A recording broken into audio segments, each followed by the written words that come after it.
Panahon na para linisin ang hanay ng hudikatura. Yan ang alingaungaw na sumunod sa desisyong ipinato ng Korte Suprema sa 5 maestrado ng Court of Appeals na nakitaan ng mga pagkukulang sa pagdedesisyon sa corporate dispute ng Meralco at GSIS. Pero tingin ni dating Pangulong Joseph Estrada, mahirap tuluyang puksain ang tinagurian niyang hoodlums and robes. Mistula na raw kasing industriya ang bilihan ng mga temporary restraining order, pati na ng mga desisyon mula sa ilang tiwaling hukom. Saksi si Maki Pulido. Nang disiplinahin ng Korte Suprema ang mga CA Justices na sangkot sa Meralco GSIS case, muling nabuhay ang panawagan na linisin ang hudikatura. Pero para kay Attorney Elpidio Soriano, presidente ng Integrated Bar of the Philippines, Quezon City, hindi lang mga hukom ang dapat sisihin, kundi pati raw mga kliyenteng handang magbayad, manalo lang ang kaso, at mga abogadong handang manuhol para gawin ito. They feel that they can get what they want when finally the case would reach the salo of this judge. And acquitted by hoodlums in robes. Si Erap ang nagpapuso ng mga katagang hoodlums in robes. Ang presyo nga raw ng mga temporary restraining order nasa 20 hanggang 30,000 piso. Mas mahal pa kung desisyon ng hukom ang umunoy bibilhin. Nakakaawa pag mahirap ka. Pag nagkaroon ka ng kaso, pag mahirap ka, 90% o 99% talo ka lang kung kalaban mo may kaya.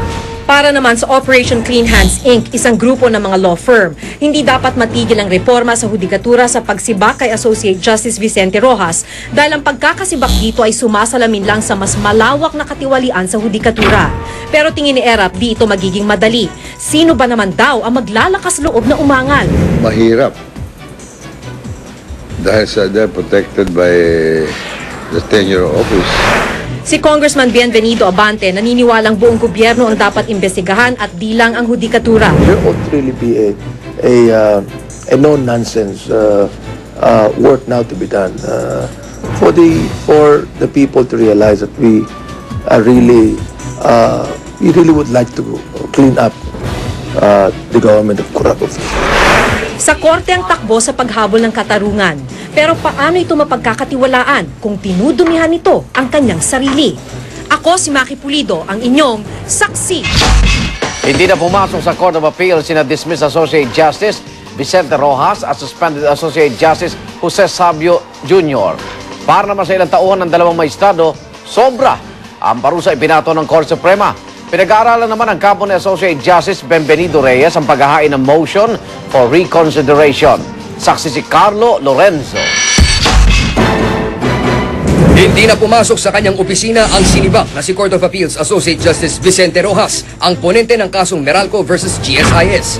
Malungkot ang staff ni Rojas tulad ni Attorney Alfred Laya dahil tila sobra raw ang parusang ipinataw rito. It's just unfair.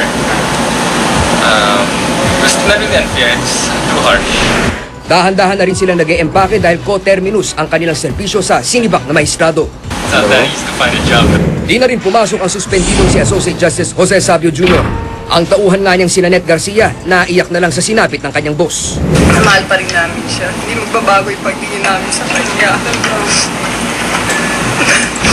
Sa text message ng kanyang anak na si Bobby Sabio, sinabi nitong itinuturing niyang bayani ang ama na anya'y nagpamalas ng katapangan upang maisiwalat lamang ang katotohanan.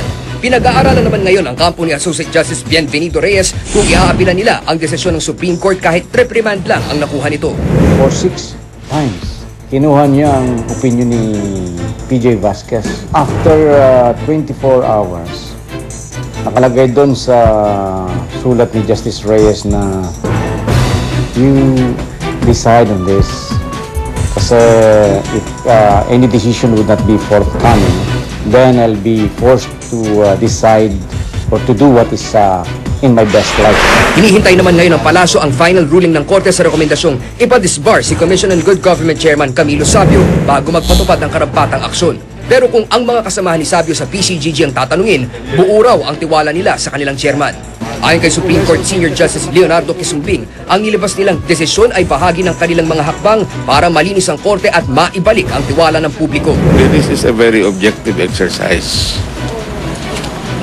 We follow the rules, we follow the factual findings of fact, and then, of course, later on, we continue the reforms of the Chief Justice. Ako si Carlo Lorenzo, ang inyong Saksi!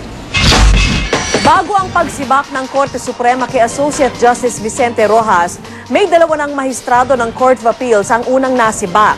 At sa tatlong pagkakataon, matindi ang mga parusang ipinataw sa kanila. Narito ang report. Sa mahigit 130 hukom at mahistrado na natanggal sa serbisyo mula 1986 hanggang sa kasalukuyan, isa ang kaso ni dating Court of Appeals Justice Demetrio Demetria sa mga pinakakontrobersyal. Siya kasi ang kauna-unahang pinakamataas na miyembro ng hudikatura sa bansa na sinibak sa pwesto matapos mapatunayan nagkasalang ng gross dishonesty noong March 2001. Pinressure daw kasi ni Demetria ang dalawang senior state prosecutors na bawiin ang kasong kriminal laban sa notorious na Chinese drug dealer na si Yuyok Lai alias Anita Uy. Justice Demetria called me up asking me if I could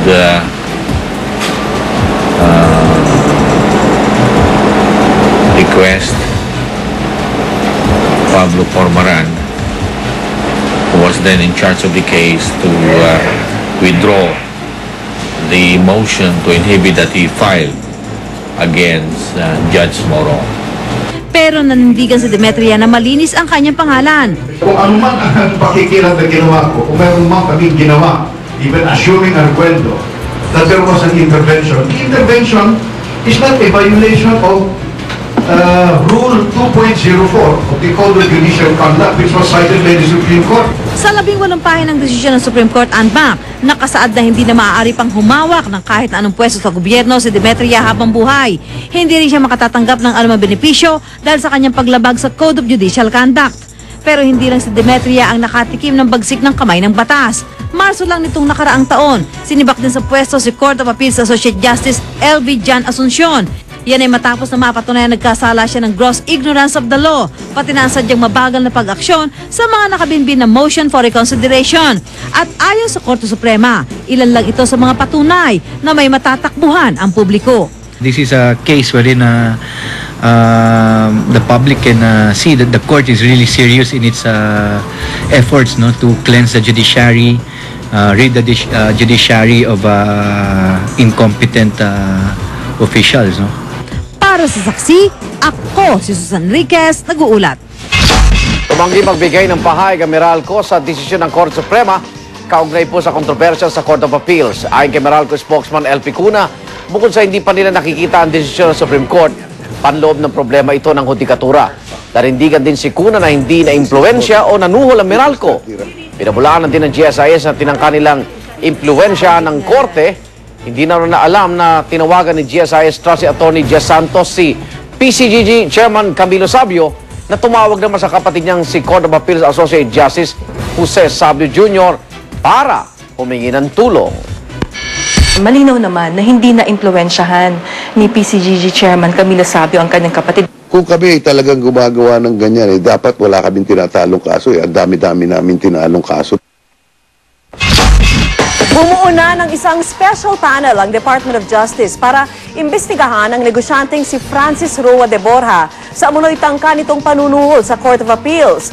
Dalawang Undersecretary at si Chief State Prosecutor Jovesito Zunio ang bubuo sa panel. Ayon kay Justice Secretary Raul Gonzales, hindi bribery kundi corruption of a government official ang maaring kaharapin ni de Borja. Si Associate Justice Jose Sabio Jr. ang nagsabing inalok siya ng 10 milyong piso ni de Borja kapalit ng desisyong pabor sa Meralco sa kaso nito sa GSIS. Kung mapapatunayan, may parusa itong hanggang 12 taong pagkakakulong. Tumanggi pa rin magkomento si de Borja hanggang hindi pa lubos na nababasa ang desisyon ng Korte Suprema. At sa ibang balita, hindi pa man naibibigay sa publiko ang ginhawang dapat idulot ng pagbagsak ng presyo ng krudo sa world market, nanganganib na naman daw itong tumaas. Saksi si Julio Segovia. Bagsak na sa $97 per barrel ang krudo sa world market, pero ang local prices mahal pa rin, kaya tuloy sa mga ngalampag ang mga tsuper para sa isang one-time big-time rollback.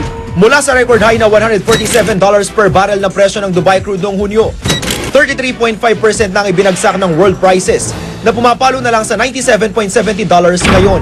Pero ganun pa rin, kumpara sa presyo ng gasolina at diesel noong Abril, nang huling pumalo sa $97 level ang krudo sa world market. Mas mahal pa rin ang 7 piso ang gasolina ngayon, habang 13 piso namang mas mura ang diesel noon. Paliwanag ng DOE, sa Oktubre pa mararamdaman sa local pump ang pagbaba ng presyo ng crudo sa world market ngayong Setyembre. Pero di pa manararamdaman ang ginhawa. Nanganganib na namang tumaas ang world crude. Napagkasunduan kasi ng Organization of Petroleum Exporting Countries o OPEC na bawasan ang supply ng crudo ng mahigit 250 milyong bariles kada araw. Para mapigilan ang pagbagsak pa ng presyo. Ang isang factor din na titingnan natin is the foreign exchange, no? Gayunman, tiniyak ng DOE na may maaasahan pa ring rollback ngayong linggo. Ganito rin ang paniwala ng Consumer and Oil Price Watch dahil mas mababa ng $18 ang average price ng Dubai crude nitong Agosto kumpara nung Hulyo. Alam ko na pwedeng bumaba and the trend will be going down. Nauna nang nag-abiso ang UNOL noong Biyernes. Di raw bababa sa piso ang rollback nila sa kada litro ng mga produktong petrolyo ngayong linggo. Ako si Julio Segovia, ang inyong saksi.